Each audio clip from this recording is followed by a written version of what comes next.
going to talk about the value of Bitcoin. Yep. People have been saying that Bitcoin is fake, it's a bubble, it's fraud, it's so many different things over the last 8 years, but Bitcoin hasn't died. Why is that so? Well, that's the thing about Bitcoin, isn't it? It's just a stored value. Anyone that gives a perceived value to it will create that value for Bitcoin itself. Well, it doesn't help that CMB and CBOE had futures exchanges are coming in to spike up the prices of Bitcoin, basically. So everyone's just trying to get into the bandwagon just before the big guys are coming in. So, yeah.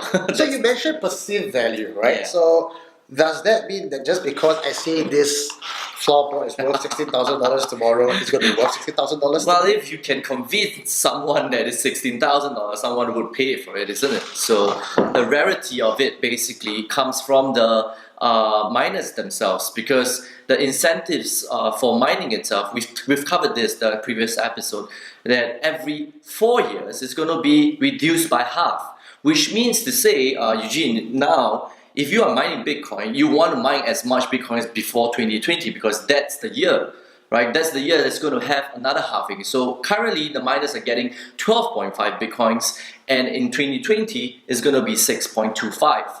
And think about it, if it's 6.25, what's going to happen to the price then? So not a lot of people understand this, that's the thing. And miners are excited because due to the fact that they know that scarcity is actually the working economic model for Bitcoin.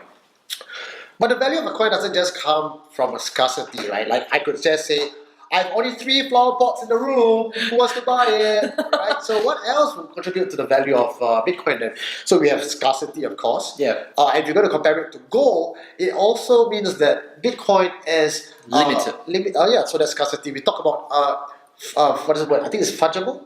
Fungible, Yeah. where unlike carrying a flower pot around, or in the era where you're doing barter trade, where I carry 2 cows to change for your 5 loaf of bread, why even the dollar bill was created was, in some sense, it allows us to have a store of value. Correct. Where the $10 in my wallet is equivalent to the $10 in your wallet, and we both understand that that's the value of the coin. It's interesting how you mentioned barter, because back in the day, the trade would be, I would trade 10 chickens for your 1 cow. Yeah. And if your cow dies, that's it, there's no more stored value. And as a result, currency is formed because of that.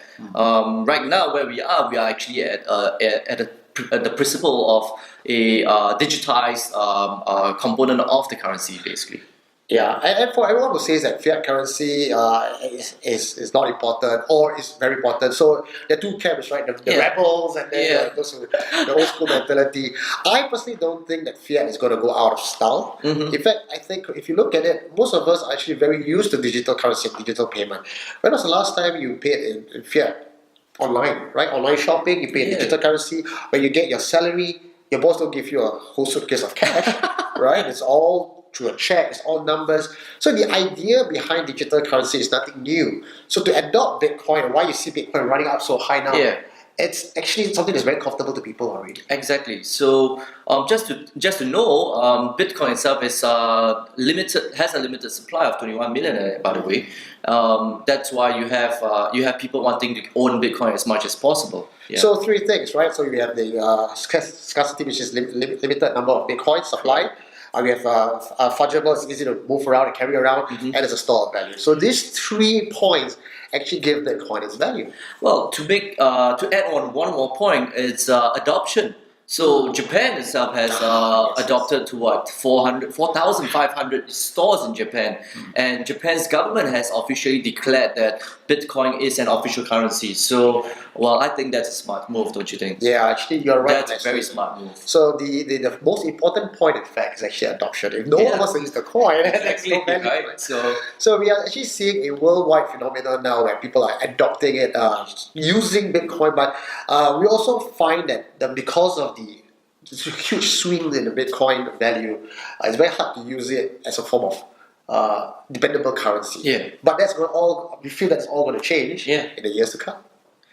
Well, that sums up for the end of the episode 3. Or the value of Bitcoin. So we hope to hear it from you. If you guys want to hear more in terms of understanding, in terms of basic, what I do is I would handhold you guys for a private coaching session, right? So I've just coined the term, Eugene, crypto educator. All right, man. Alright, so more information on that below. We hope you've enjoyed this episode on the Beginner's Guide to Cryptocurrency and Blockchain. Join us for the next episode where we will share with you more insights. See ya.